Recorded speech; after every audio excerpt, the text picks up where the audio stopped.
when you're watching professional players and the way they control their body movement, there's one aspect of it that really helps them to be able to generate power and good control and movement.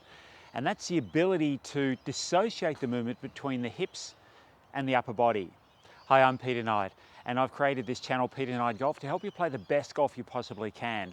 And today we're going to have a look at some exercises well, first of all, we'll explain what that dissociation is, and second, some exercises to help to develop it.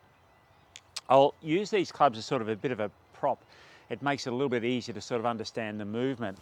So dissociation just simply means, in the case of my hips and my upper body, that they're not necessarily moving all together. So if I hold these clubs here, sort of hips and shoulders, and move them together, there's no separation of movement between my lower body and my upper body.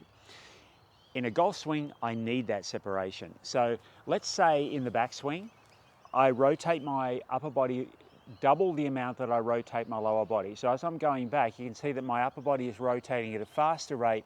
So when I get to the end of the backswing movement, I've rotated about twice as far. So that's one step of the dissociation. The trickiest step is the next step, and that's when I'm getting to the end of my backswing, start of my downswing. So we call that the transition phase, transitioning from one direction and moving in another direction. And what I'm looking to do, so I get back to the top of the swing, is I want to begin to be able to move my lower body before my upper body moves. So you can see I'm getting a small amount of movement. Now I don't need a massive amount of movement because I've already stretched through here. So let's say when I get to the end of my backswing, I've rotated about 40 degrees and 80 degrees. Now if I move my hips back another 10 degrees, where I had about a 40-degree difference at the end of my backswing, so 80 degrees and 40 degrees, so 40-degree difference. Now, if I move my hips back another 10, all of a sudden I've got a 50-degree difference. So I'm developing quite a bit of torque through the swing. Now, what I want to be able to do is to still control my posture as I'm doing that. So I don't want my body to start to move around. I don't want my body to lift as I'm starting back. So as I'm starting that movement, as you can see from side on, my hips are turning and my upper body, it is moving a little bit, but not a huge amount.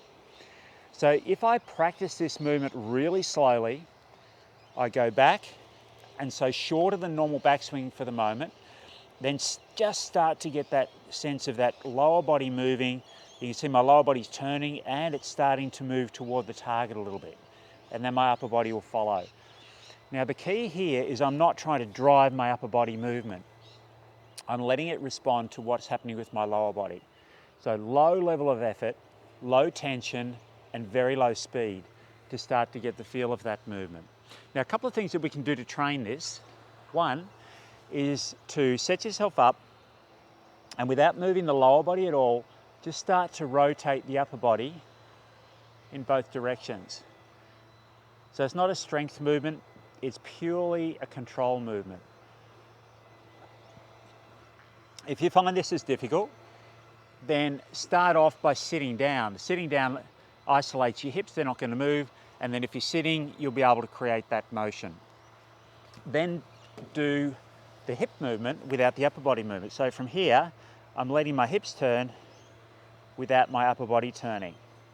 So I'm getting that feeling of being able to move my hips without moving my upper body, and my upper body without moving my hips. And when you think about every shot in golf, we do that, even putting. So putting, the lower body's stable, so the hips don't move, and the upper body moves. So again, we're separating those movements out. So you'll already be doing it in your swing. Copying the drills and copying the movement here can make that movement much more efficient. It'll give a lot more flow to your swing and a lot more control to your shots.